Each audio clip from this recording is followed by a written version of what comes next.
Dear students, I am Jitendra Kumar. I teach in Bharati Bhushan Senior Secondary School Bengal 2. Students मैं 10th class का second chapter हमारा acid base and salt उसके text और questions करा रहा हूँ। परीक्षा की दृष्टि से बहुत ही उपयोगी हैं और उनको आप ध्यान से सुने और देखें। ये कह रहा है you have been provide with 3 test tube. One of them contains distilled water and other 2 contains an acidic solution and a basic solution respectively. If you are given only red litmus paper, तो how will you identify the contents of each test tube? ये कह रहा है कि आपको 3 test tube दे रखी हैं, जिनमें से एक टेस्ट ट्यूब में हमारा डिस्टिल्ड वाटर मतलब आसुत जल है। बाकी की जो बची हुई 2 टेस्ट ट्यूब उनमें एक में हमारा बेसिक सॉल्यूशन और एक में एसिडिक सॉल्यूशन है। और आपको रेड लिटमस पत्र दिया गया है जिसकी सहायता से आपको उनमें ये बताना है कि कौन सी टेस्ट ट्यूब में कौन सा सॉल्यूशन है। तो देखो, from the 3 test tube take little solution in another 3 test tube. उन टेस्ट ट्यूब में से 3 अलग अलग टेस्ट ट्यूबों में सॉल्यूशन लेना है। Pour red litmus paper in each test tube. तो आपको जो रेड लिटमस पेपर दे रखा है उसको बारी बारी से तीनों टेस्ट ट्यूब में डुबोना है। Whose red litmus change in blue that is basic solution. जिसमें डालने पर जो रेड लिटमस पत्र हमारा नीला हो जाता है वो सॉल्यूशन हमारा कैसा बेसिक है। There is no affect of distilled water और acidic solution on red litmus paper. कि रेड लिटमस पेपर का एसिडिक और बेसिक सॉल्यूशन पर कोई प्रभाव नहीं पड़ता है। Now red litmus which change in blue pour it in another 2 test tube. अब जो हमारा रेड लिटमस पेपर है रेड लिटमस पेपर है वो अब हमारा नीला हो चुका है और उसको बाकी की जो बची हुई हमारी टेस्ट ट्यूब है उनमें डुबोना है। There is no affect of distilled water on the blue litmus.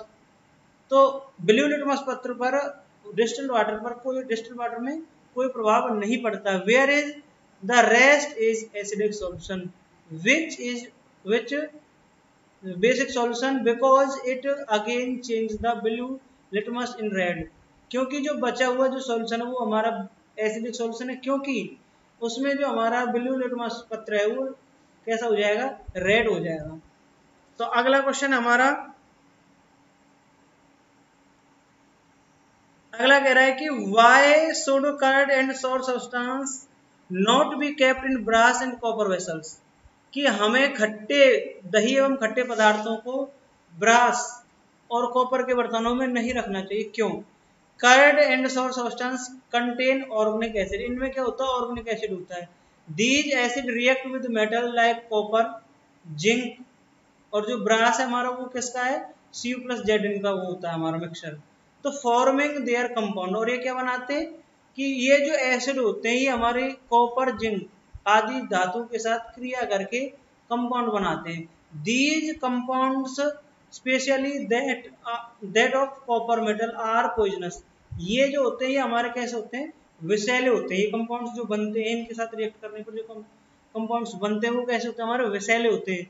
These get mixed with eatables, और ये हमारी जो खाद्य सामग्री उनमें रखी हुई है उनके साथ मिक्स हो जाते हैं। And make the food article unfit for consumption, और ये हमारे भोजन को खाने योग्य नहीं रहने देते हैं। Therefore sour substance should not be kept in brass और कॉपर वेसल। इसलिए हमें जो खट्टे पदार्थों को कांसे और कॉपर तांबे के बर्तनों में नहीं रखना चाहिए। ठीक है। अगला है हमारा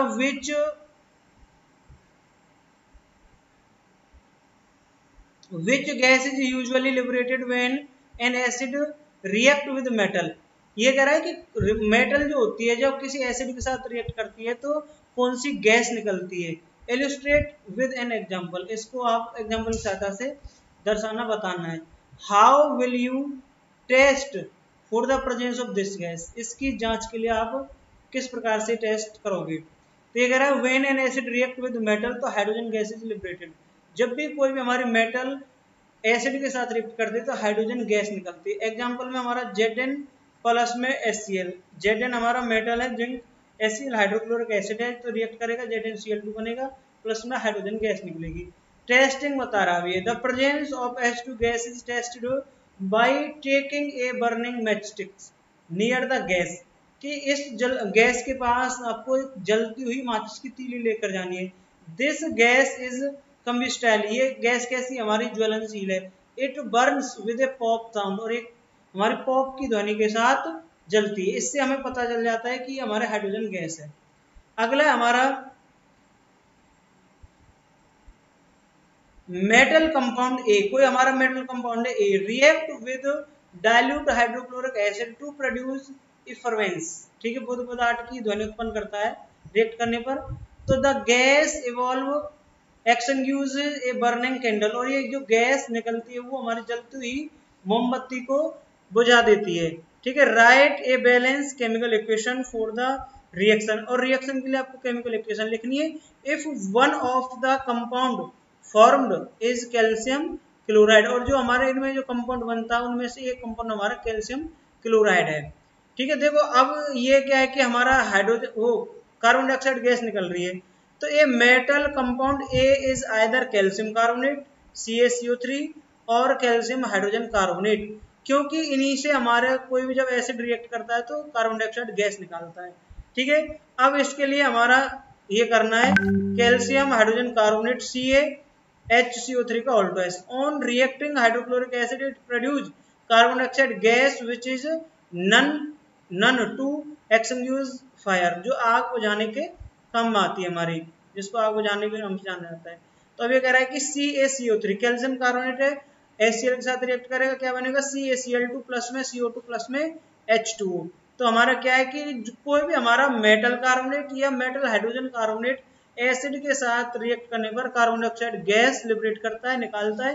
ये जो गैस होती है हमारी कार्बन डाइऑक्साइड गैस होती है वो आग बुझाने के काम आती है। अगला क्वेश्चन हमारा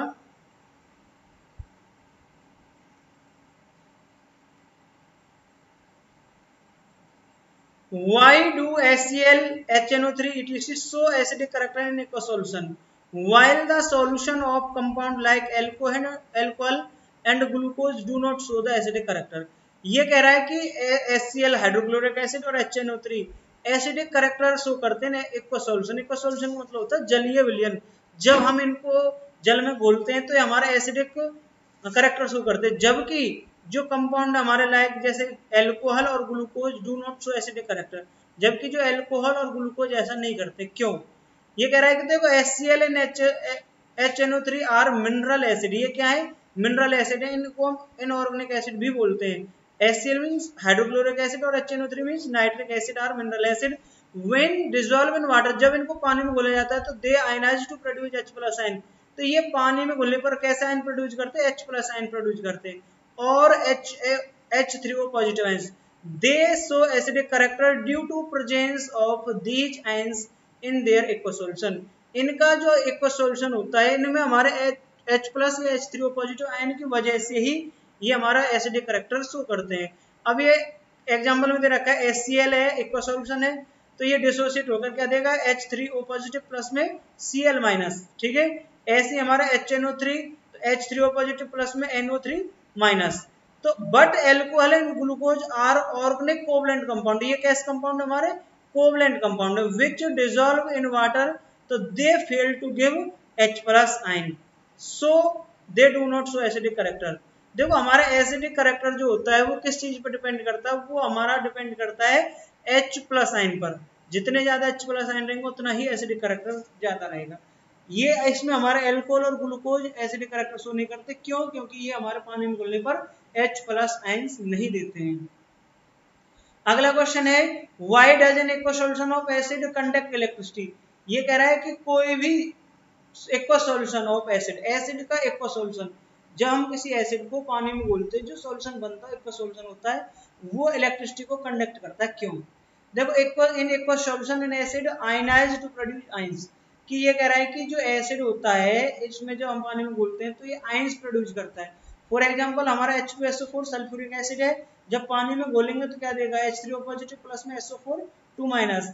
अब ये HO3 पॉजिटिव है, SO4 माइनस है, तो अपोजिट आयंस हो गए हमारे, ये तो प्लस का है, ये माइनस का है।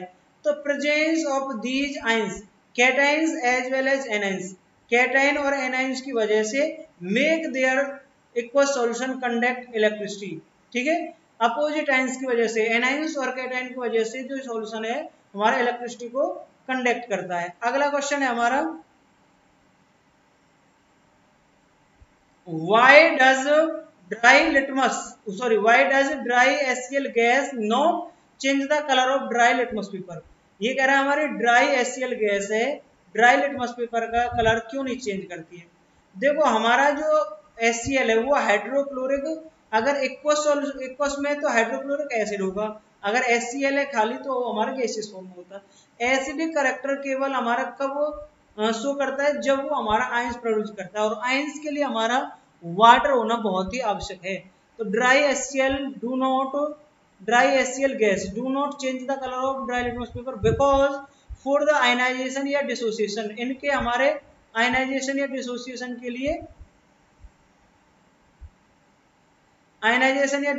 के लिए हमारा वाटर की प्रेजेंस होना बहुत ही आवश्यक है। Presence of water is must. तो अंडर ड्राई कंडीशन में it will not produce H+, ये हमारा H+ प्रोड्यूस नहीं करेगा, and will not act as acid, तो ये एसिड के रूप में काम नहीं करेगा। केवल एसिड के रूप में कब काम करता है? जब ये हमारा पानी में घुलने पर H+ देता है, और H+ के लिए हमारा वाटर बहुत ही आवश्यक है। अगला क्वेश्चन है, while diluting an एसिड को आप डाइल्यूट करते समय why it is recommended that the acid should be added to water and not water to acid? कि ये कह रहा है कि जो हम एसिड को डाइल्यूट करते हैं, उसकी कंसंट्रेशन को कम करते हैं पानी मिला करके, तो हमें ये याद रखना बहुत जरूरी होता है कि acid should be added to water, कि एसिड को पानी में डालना चाहिए, न कि वाटर को एसिड में। ठीक है, तो ये कह रहा है तो process of dissolving N acid in water is highly exothermic reaction, कि देखो पानी को एसिड में मिलाने की जो प्रक्रिया होती है वो बहुत ही कैसी होती है? एक्सोथर्मिक होती है। दैट मीन्स ऊष्मा क्षेत्र होती है, इसमें हमारी बहुत ज्यादा मात्रा में ऊष्मा उत्पन्न होती है। फॉर द डाइल्यूशन के लिए when we add acid dropwise to water in a beaker, हमें क्या है कि व्हेन वी एड एसिड को हमें मिलाना है पानी में dropwise to water in a beaker में, then the amount of heat produce will be less, इसमें जो हमारी जो हीट होगी वो कम मात्रा में उत्पन्न होगी। ठीक है, but if we add water to an acid, यदि हम एसिड में पानी मिलाते हैं इन ए बीकर, तो then the quantity of heat produce will be very large, और जो हमारी हीट जो उत्पन्न होती है वो बहुत ज्यादा मात्रा में होती है। It can cause the mixture of to splash out and cause burns, क्या इससे कि हमारा की जो सॉल्यूशन है वो बाहर छलक सकता है, एंड कॉज बर्न्स, और हमारा जलने का कारण बन सकता है। The glass container may also break leading to accident, इससे क्या होता है कि जो हमारे कांच का जो एपरेटस है, जो बीकर है, वो टूट सकता है और किसी प्रकार की दुर्घटना हो सकती है। ठीक है, अगला क्वेश्चन है, यू हैव टू सॉल्यूशंस, आपको दो सॉल्यूशन दिए गए A and B, the pH of solution A is 6, A का जो पीएच है हमारा वो 6 and pH of solution B is 8, और जो सॉल्यूशन बी है उसका पीएच मान 8 है। Which solution has more hydrogen ion concentration, किस सॉल्यूशन में हाइड्रोजन आयन की जो सांद्रता है वो अधिक होगी। Which of this is acidic and which one is basic, इनमें से कौन सा हमारा एसिडिक है और कौन सा बेसिक है। देखो पीएच वैल्यू के अनुसार जो हमारा अंतर होता है एसिड और बेस में वो होता है, अगर हमारी पीएच वैल्यू लेस देन 7 आती है, पीएच वैल्यू अगर लेस देन 7 आती है तो जो सॉल्यूशन है वो हमारा कैसा रहेगा? एसिडिक होता है। अगर पीएच वैल्यू एग्जैक्टली 7 होती है तो जो सॉल्यूशन है वो हमारा न्यूट्रल रहता है। अगर 7 से ज्यादा है हमारी पीएच वैल्यू तो वो हमारा सॉल्यूशन कैसा होता है? बेसिक होता है। तो इसमें से ये बताना है कि ए की जो पीएच वैल्यू वो तो हमारी है 6, तो 6 हमारी 7 से कम है, तो जो सॉल्यूशन ए है वो कैसा है? एसिडिक। और pH of solution B is 8, B की पीएच वैल्यू कितनी है? 8, 7 से ज्यादा है तो बी कैसा हमारा बेसिक सॉल्यूशन है। ठीक है, अब देखो जो हमारा एसिड होता है उसमें हमारा हाइड्रोजन आयन की कंसंट्रेशन अधिक होती है, तो अब देखेंगे the solution A with pH 6 is acidic as its pH value is less than 7, क्योंकि इसकी पीएच वैल्यू 7 से कम आती है। ठीक है, कम है तो इसलिए ये कैसा रहेगा? ये हमारा कैसा है? एसिडिक है। तो the solution be with pH 8 more than 7, जो हमारी पीएच वैल्यू 8 है, जो 7 से ज्यादा है, तो 7 से ज्यादा वाले क्या होते हैं, वो हमारे बेस होते हैं, तो सॉल्यूशन बी बेस है। तो solution A being acidic have more number of H plus ion, that means 100 times more than the solution B. ठीक है, तो इसमें से हमारा जो सॉल्यूशन ए है वो तो हमारा एसिडिक है, और सॉल्यूशन जो बी है वो हमारा बेसिक है।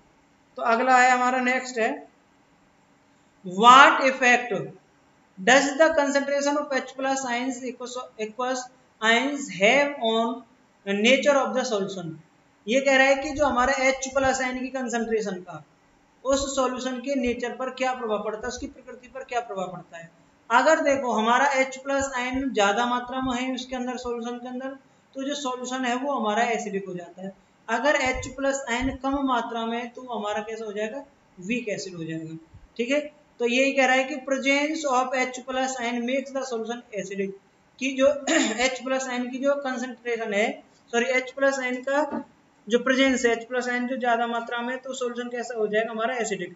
If the concentration of H plus ions in A solution increase it make the solution strong acid. यदि किसी सॉल्यूशन में H प्लस आयन की मात्रा बढ़ती है तो वो सॉल्यूशन कैसा हो जाएगा, स्ट्रॉन्ग एसिड हो जाएगा। If the concentration of H plus ion decrease, यदि कम होती है तो it makes the acid dilute, और ये जो एसिड होता है वो कैसा होता है, डाइल्यूट मींस वीक एसिड हो जाता है। तो अगला क्वेश्चन है हमारा, ये कह रहा है do basic solution also have H plus ions, क्या जो बेसिक सॉल्यूशन होते हैं उनमें भी हमारे H प्लस आयंस होते हैं। इफ यस, यदि हाँ, तो then why are these base, ये बेसिक क्यों होता है सॉल्यूशन। देखो सुनो, ध्यान से समझना है कि हमारे जो एसिड होते हैं वो पानी में घुलने पर H प्लस आयन देते हैं, और जो बेस होते हैं वो पानी में घुलने पर OH माइनस आयन देते हैं। ठीक है, तो अब ये कह रहा है कि जो बेस है उसमें भी H प्लस आयन होते हैं, यदि होते हैं तो ये सॉल्यूशन हमारा बेसिक क्यों होता है। तो इसमें कह रहा है कि yes, basic solution also have H plus ion, उनमें भी हमारे H प्लस आयन होते हैं, but they are still basic, फिर भी ये हमारे बेसिक होते हैं, because they have more concentration of OH minus ions as compare to H plus ion.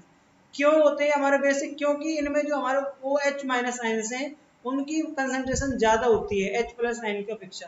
तो जो कंसंट्रेशन जिसकी ज्यादा होगी वो वैसा ही हमारा सॉल्यूशन हो जाएगा। अगर हमारा H प्लस आयन की कंसंट्रेशन ज्यादा है तो एसिडिक हो जाएगा, और OH माइनस की कंसंट्रेशन ज्यादा है तो हमारा कैसे हो जाएगा, बेसिक।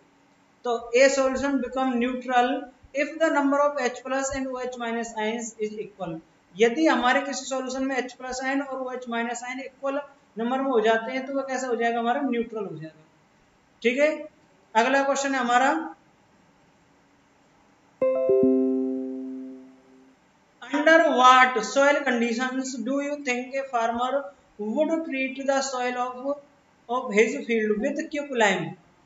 कि ये कह रहा है कि कौन सी परिस्थितियों में किसी किसान को अपनी मिट्टी में, जो उसकी मिट्टी है उसमें क्विकलाइम मिलाना है, कैल्शियम ऑक्साइड और सिलेक्ट लाइम, कैल्शियम हाइड्रोक्साइड और चाक कैल्शियम कार्बोनेट। ठीक है, तो देखो इन सब का नेचर कैसा होता है, ये हमारा कैल्शियम ऑक्साइड, कैल्शियम हाइड्रोक्साइड या कैल्शियम कार्बोनेट, ये कैसे है, हमारे बेसिक सॉल्यूशन है। और जो बेसिक सॉल्यूशन होते हैं दैट मीन्स उसमें हमारी एसिड की मात्रा ज्यादा है। अब एसिड की मात्रा ज्यादा है तो हमें बेस चाहिए उसको न्यूट्रल करने के लिए। तो all these salt maintained the questions, that means calcium oxide, quicklime, CO, calcium hydroxide, COH का उल्टा slaked lime and calcium carbonate chalk are basic in nature. इन सब का नेचर कैसा, बेसिक है। तो these of the need of these salt is felt only when the soil has become acidic in nature। इन सब की केवल तब आवश्यकता होगी जब हमारी जो मिट्टी है वो हमारी अम्लीय हो जाती है, अम्लीय हो जाएगी तो उसको न्यूट्रल करने के लिए हमें इनकी जरूरत पड़ती है। क्यों, क्योंकि ये हमारे बेसिक इन नेचर है। ठीक है, अगला क्वेश्चन है हमारा, अगला है what is the common name of compound CaOCl2। जो हमारा CaOCl2 का कॉमन नेम क्या है, आपको ध्यान समझना है कि एक तो हमारा इनका होता है कॉमन नेम और एक होता है हमारा केमिकल नेम। तो कॉमन नेम क्या है, ब्लीचिंग पाउडर, वृंजक चूर्ण।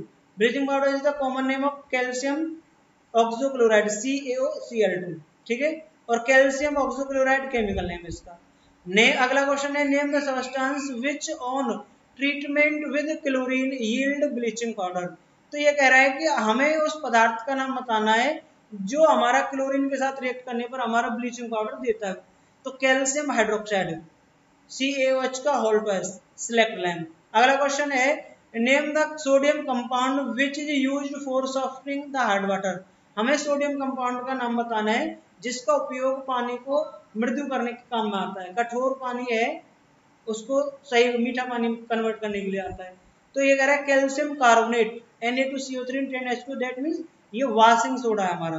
ठीक है, अगला क्वेश्चन है हमारा what will happen if A solution of sodium hydrogen carbonate is heated. क्या होता है जब सोडियम हाइड्रोजन कार्बोनेट के सॉल्यूशन को गर्म किया जाता है। Give the equation of the reaction involve. इसके लिए हमें केमिकल रिएक्शन देनी है। तो when A solution of sodium hydrogen carbonate is heated तो इट डिकम्पोज, ये टूट करके क्या प्रोड्यूस करता है, to produce sodium carbonate water and carbon dioxide. तो हमारा NaHCO3 ये हमारा बेकिंग सोडा का फार्मूला है। NaHCO3 जब हम इसको हीट करते हैं तो ये किस में टूटता है, Na2CO3 प्लस में H2O प्लस में CO2, ये हमारा डिकम्पोज होता है। अगर इसमें टाइप ऑफ रिएक्शन पूछेगा तो कौन सी रिएक्शन है, डिकम्पोजिशन रिएक्शन। तो अगला है हमारा right an equation two show the reaction between plaster of Paris and water. ये कह रहा है प्लास्टर ऑफ पेरिस और वाटर के बीच में होने वाली रिएक्शन को अपने लिखना है। तो देखो प्लास्टर ऑफ पेरिस का होता है हमारा CaSO4 half H2O calcium sulphate hemihydrate. तो इसकी वाटर के साथ रिएक्शन करानी है। तो हमारा 1 से 1/2 वाटर मॉलिक्यूल है तो क्या बनेगा, हमारा जिप्सम बन जाएगा, कैल्शियम सल्फेट डाइहाइड्रेट। देखो आपको ध्यान समझना, अगर हमारा CaSO4 2H2 आता है तो ये हमारा जिप्सम का फार्मूला है। अगर आता है हमारा CaSO4 हाफ H2O तो ये हमारे किसका है, POP का। ठीक है, तो हमारा ये और करके भी इसको हम लिख सकते हैं। ठीक है, अब अगला इससे ये कह रहे हैं ए solution turns red litmus blue. कोई सॉल्यूशन ए है वो हमारे लाल लिटमस पत्र को नीला कर देता है। तो its pH is likely to be. तो आपको ध्यान से समझना है कि हमारे रेड लिटमस पेपर को ब्लू कौन करते हैं, बेस। और बेस की pH वैल्यू हमारी कैसी होती है, 7 से ज्यादा होती है। जो सा इसमें ऑप्शन आएगा वो हो जाएगा हमारा। इनमें ऑप्शन कौन सा है, 10, 7 से ज्यादा वाला 10 है। ठीक है, अगला है हमारे ए solution react with crossed egg cells. हमारा पिसा हुआ अंडे का कोई कवच है तो टू गिव ए गैस, वो रिएक्ट करने पर एक गैस देता है that turns lime water milky. जो हमारे चूने को पानी को कैसे कर देती है, मिल्की कर देती है, दूधिया। तो द सॉल्यूशन कंटेन्स, देखो चूने का जो पानी होता है उसको मिल्की केवल एक ही गैस करती है, कौन सी, CO2। ठीक है, कार्बन डाइऑक्साइड गैस। और अब हमारा जो कैल्शियम कार्बोनेट होता है उससे हमारा कार्बन डाइऑक्साइड गैस निकलती है। वो किसके साथ रिएक्ट करने पर निकलती है, एसिड के साथ। अब इनमें एसिड देखना कौन सा है, तो NaCl ये साल्ट है, HCl हाइड्रोक्लोरिक एसिड। तो ये जब हमारा इसके साथ रिएक्ट करेगा क्रस्ट एक्सेल के साथ तो CO2 गैस निकालेगा जो हमारे जो लाइम वाटर होता है उसको मिल्की कर देती है। ठीक है, तो अगला है हमारा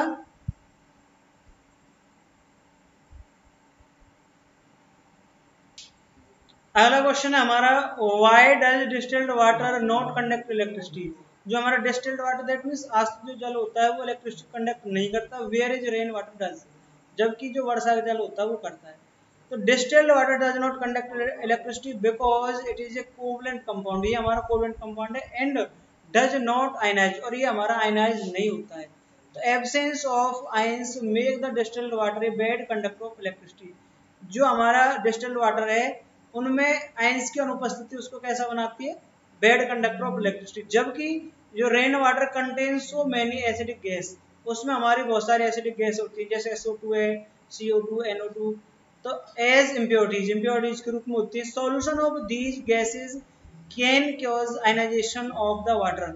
ये क्या करती है गैस, वाटर का आयनाइजेशन करती है। सो rain water can conduct electricity because of its acidic nature. तो इसके एसिडिक नेचर की वजह से हमारे इलेक्ट्रिसिटी को कंडक्ट करता है। अगला क्वेश्चन है हमारा why do acid not so acidic behaviour in absence of water. कि जो हमारा कोई भी एसिडिक सॉल्यूशन है, एसिड है वो एसिडिक बिहेवियर शो नहीं करता है इन एब्सेंस ऑफ वाटर, पानी की अनुपस्थिति में। क्यों? Acid ionise in aqueous medium only, जो एसिड होते हैं वो केवल एक्वस मीडियम में ही आयनाइज होते हैं, दैट मीन्स वाटर में घुलने पर ही वो आयंस देते हैं। In water they produce H plus या H3O positive ions, it is because of these ions that they behave as acid, कि इन्हीं H प्लस आयन की वजह से जो हमारा जो एसिड है वो एसिडिक करेक्टर शो करता है। In presence of water, in absence of water, पानी की अनुपस्थिति में they fail to dissociate and H plus या H3O positive ions are not produce, ये पानी की अनुपस्थिति में हमारे H प्लस या H3O पॉजिटिव आयंस नहीं बना पाते, so they do not show their acidic behaviour, इसलिए हमारा एसिडिक बिहेवियर शो नहीं करते। आपको ध्यान रखना है कि जो भी हमारा कोई भी एसिड है वो केवल पानी की प्रेजेंस में ही अपना एसिडिक करेक्टर शो करता है, जबकि एब्सेंस ऑफ वाटर में वो हमारा एसिडिक करेक्टर शो नहीं करता। क्यों नहीं करता है? क्योंकि वो एब्सेंस ऑफ वाटर में हमारा H प्लस आयंस नहीं प्रोड्यूस कर पाता है। अब ये अगला क्वेश्चन है, ये कह रहा है 5 solution A B C D and E when tested with universal indicator so pH as 4, 1, 11, 7 and 9 respectively, which solution is? A में कह रहा है न्यूट्रल, B में स्ट्रॉन्गली एल्कलाइन और C में स्ट्रॉन्गली एसिडिक, D में हमारा वीकली एसिडिक और E में हमारा वीकली एल्कलाइन। तो आपको ध्यान से सुनना है कि जो हमारा पीएच वैल्यू का आधार पर बताना है। तो हमारे देखो पीएच वैल्यू का आधार पर एसिड और बेस और जो हमारे न्यूट्रल सॉल्यूशन होते हैं उनकी पीएच वैल्यू कितनी कितनी होती है, आपको ध्यान रखना है। अगर हमारी पीएच वैल्यू 7 से कम आती है तो सॉल्यूशन जो है वो हमारा एसिडिक होता है, अगर एग्जैक्टली 7 आती है वो हमारा न्यूट्रल सॉल्यूशन होता है, अगर 7 से ज्यादा आती है तो बेसिक सॉल्यूशन होता है। अब इनमें भी हमारे स्ट्रॉन्गली एसिडिक और वीकली एसिडिक होते हैं। जितनी पीएच वैल्यू कम होती है उतना ही स्ट्रॉन्ग एसिड होता है और जितनी पीएच वैल्यू ज्यादा होती है उतना ही स्ट्रॉन्ग बेस होता है। अब आपको इसमें ध्यान करना है, arrange the pH in increasing order of hydrogen ion concentration. तो सॉल्यूशन दे दिया हमें A B C D and E। अब इनकी पीएच वैल्यू दे दी है, A की हमारी 4 है, B की 1 है, C की 11 है और D की हमारी क्या है 7 और E की हमारी 9। तो अब हमें कह रहा है कि ये बताना पहले में न्यूट्रल हमारा 7 जिसकी पीएच वैल्यू वो होगा, तो 7 किसकी है? सॉल्यूशन D की। तो क्या हो जाएगा? Solution D is neutral with pH value 7। ठीक है। बी में कह रहा है स्ट्रॉन्गली एल्कलाइन, तो हमारा एल्कलाइन 7 से ज्यादा वाले होते हैं। अब इनमें 7 से ज्यादा कौन सा है? 9 भी है और 11 भी है। स्ट्रॉन्गली पूछ रहा है तो 11 वाला होगा, तो solution C is strongly alkaline with pH 11। ठीक है। अगला कह रहा है कि सी में solution B is strongly acidic with pH 1। अब देखो एसिड कौन कौन से होंगे इसमें, तो 1 वाला और 4 वाला, जिनकी पीएच वैल्यू 1 और 4 है वो हमारे एसिड रहेंगे। अब 1 और 4 में स्ट्रॉन्ग एसिड कौन सा रहेगा? 1। अभी बताया मैंने, जितनी पीएच वैल्यू कम उतना ही स्ट्रॉन्ग एसिड और जितनी पीएच वैल्यू ज्यादा में उतना ही स्ट्रॉन्ग बेस। ठीक है। अब इससे अगला है कि डी में, ये कह रहा है डी में पूछ रहा है वीकली एसिडिक, तो solution A is weakly acidic with pH value 4। ठीक है। अब अगले में कह रहा है कि वीकली एल्कलाइन, अब हमारा 11 और 9 में से होगा, तो 11 और 9 में से छोटा कौन सा है? 9 है, तो वही हमारा वीकली एल्कलाइन हो जाएगा। Solution is weekly alkaline with pH 9। ठीक है। अगला क्वेश्चन है हमारा,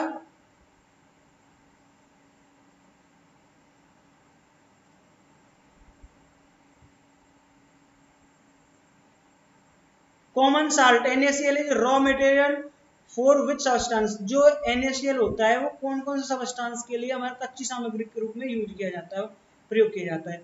तो common salt is raw material for the formation of following compounds. A में हमारा कह रहा है कि सोडियम हाइड्रोक्साइड NaOH बनाने के लिए इसका उपयोग किया जाता है। सोर्सेज ऑफ क्लोरीन गैस के लिए इसका उपयोग किया जाता है। तीसरे में कह रहा है Cl2 obtained from NaCl is use for making bleaching powder, मतलब ब्लीचिंग पाउडर बनाने के लिए इसमें जो क्लोरीन गैस निकलती है उसका उपयोग ब्लीचिंग पाउडर के लिए किया जाता है। चौथा कह रहा है it is use for making baking soda बनाने के लिए यूज किया जाता है इसका। NaCO3 बेकिंग सोडा का फार्मूला है। It is use for making washing soda के लिए भी इसका उपयोग किया जाता है। अगला कह रहा है, अगला क्वेश्चन है हमारा, briefly describe the chlor alkali process of manufacturing sodium hydroxide. तो जो सोडियम हाइड्रोक्साइड बनाने के लिए क्लोर एल्काली प्रोसेस है उसको आपको डिस्क्राइब करना है, वर्णन करना उसका। तो what is chlor alkali process? Chlor alkali process क्या होती है? Explain with the help of chemical equation, उसको केमिकल इक्वेशन की सहायता से बताना है, ठीक है। तो देखो क्लोर एल्काली प्रोसेस ये क्या होता है कि सोडियम हाइड्रोक्साइड जो होता है NaOH is prepared by passing electricity through a solution aqueous solution of sodium chloride. देखो इससे क्या है कि हमारा सोडियम हाइड्रोक्साइड बनाया जाता है, क्लोर एल्काली प्रोसेस से सोडियम हाइड्रोक्साइड बनाया जाता है। सोडियम हाइड्रोक्साइड किस तरह से बनाया जाता है? हम NaCl का एक्वस सॉल्यूशन लेते हैं और उसमें हमारा क्या इलेक्ट्रिसिटी पास कराते हैं। तो ये कह रहा है aqua solution of sodium chloride known as brine, और जो हमारा एक्वा सॉल्यूशन है सोडियम क्लोराइड का उसे क्या कहते हैं? ब्राइन कहते हैं। Aqueous sodium chloride decompose to form sodium hydroxide, ये क्या करता है? हमारा डिकम्पोज होकर के सोडियम हाइड्रोक्साइड बनाता है NaCl प्लस H2O, ठीक है। तो क्या बनाएगा? NaOH बनाएगा प्लस में Cl2 गैस प्लस में H2। ये जो हमारे प्रोसेस है उसको हम बोलते हैं chlor alkali process. Sodium hydroxide solution is form near the cathode, जो हमारे इसमें जो ये बनता है कैथोड पर बनता है, ठीक है। अगला क्वेश्चन हमारा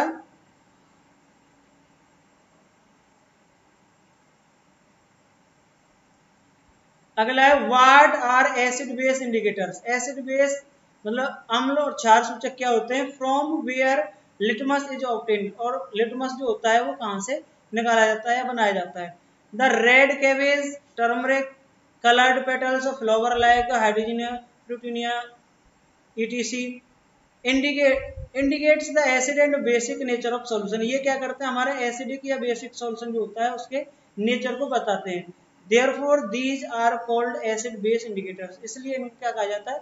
एसिड बेस सूचक कहा जाता है। इंडिकेटर्स आर ओनली इंडिकेटर्स, ये क्या होते हैं? ये केवल इनको हम सूचक भी कह सकते हैं। तो litmus is obtained from lichen A plant of group Thallophyta, ये हमारा लाइकेन प्लांट्स होता है उससे निकाला जाता है, जो थैलोफाइटा ग्रुप का एक पौधा होता है। The litmus solution is a violet coloured stain, ये क्या है? वॉयलेट कलर का स्टेन होता है, ठीक है। अब ये कह रहा है इससे अगला क्वेश्चन है what are olfactory indicators. Olfactory indicators क्या होते हैं? गंधीय सूचक। गंधीय सूचक क्या होते हैं? वो सूचक या वे पदार्थ जो एसिड या बेसिक में अपना गंध परिवर्तन करते हैं, ठीक है। Some indicators are such type of substance which change their smell in acidic और बेसिक मीडियम, जो हमारे एसिडिक और बेसिक मीडियम में अपनी गंध परिवर्तित कर देते हैं। These are called olfactory indicators. तो onion is an example of such type of indicators, ऐसे सूचक जो होते हैं इनका, हमारा प्याज इनका एग्जांपल है। अगला कह रहा है कि what happens when gypsum is heated to 373 kelvin temperature, give the chemical equation for it. ये कह रहा है कि जब जिप्सम को 373 डिग्री केल्विन पर गर्म किया जाता है तो क्या होता है, और उसके लिए आपको इक्वेशन बतानी है। तो when gypsum is heated at 373 kelvin temperature, तो it reduce plaster of Paris, तो ये क्या बनाता है? पीओपी बनाता है, plaster of Paris. The chemical equation of POP is, तो ये क्या है कि CSO4 2H2 calcium sulphate dihydrate, ये किसका फार्मूला है? जिप्सम का। तो हम इसको हीट कर रहे हैं कितने टेम्परेचर पर? 373 डिग्री केल्विन टेम्परेचर पर। तो ये क्या बनाएगा? CSO4 हाफ H2O प्लस में 1 से 1/2 क्वार्टर मोल की। तो ये जो CSO4 हाफ H2O ये किसका फार्मूला? हमारा पीओपी का, प्लास्टर ऑफ पेरिस। इससे अगला क्वेश्चन है हमारा, ये कह रहा है make a list of common base या alkalis with their chemical names and formula. तो आपको कुछ हमारे कॉमन नेम बताने बेस या एल्कालीज के केमिकल फार्मूला के साथ। तो ये कह रहा है हमारा पहला है नेम ऑफ बेस, इसमें हमारा कास्टिक सोडा, तो कास्टिक सोडे का केमिकल नेम क्या होता है? सोडियम हाइड्रोक्साइड, और फार्मूला क्या होता है? NaOH। ऐसे हमारा लाइम वाटर, तो लाइम वाटर का क्या होता है? पोटेशियम हाइड्रोक्साइड, KOH बोलते हैं इसको, ठीक है। या मैग्नीशियम हाइड्रोक्साइड, ये दोनों ही हमारे लाइम वाटर में आते हैं, ठीक है। मैग्नीशियम हाइड्रोक्साइड MgOH का होल ट्वाइस। तो अगला है हमारा मिल्क ऑफ मैग्नीशियम, तो इसका है हमारा कैल्शियम हाइड्रोक्साइड। कैल्शियम हाइड्रोक्साइड क्या फार्मूला होता है? CaOH का होल ट्वाइस। या फिर हमारा अमोनियम हाइड्रोक्साइड NH4OH, ये हमारे कुछ बेस हैं। तो अगला क्वेश्चन है हमारा, ये कह रहा है make a list of some naturally occurring acid, हमें कुछ प्राकृतिक जो एसिड हैं वो बताने हैं। तो जैसे हमारा विनेगर है, तो विनेगर किस में होता है, इसमें विनेगर में कौन सा एसिड होता है, एसिडिक एसिड। नेचुरल सोर्स क्या है इसका, ठीक है, विनेगर एसिडिक एसिड होता है। टर्मरिन में कौन सा होता है, टार्ट्रिक एसिड होता है। कर्ड में कौन सा होता है, लैक्टिक एसिड होता है। एंड स्टिंग में कौन सा है, मेथेनोइक एसिड या फॉर्मिक एसिड। ऐसे हमारा ऑरेंज में सिट्रिक एसिड होता है, टमाटो में हमारा ऑक्जेलिक एसिड होता है, लेमन जूस में हमारा सिट्रिक एसिड। जो भी हमारे जैसे लेमन जूस है, ऑरेंजेस में हमारा सिट्रिक एसिड होता है, नेटल स्टिंग में हमारा मेथेनोइक एसिड होता है।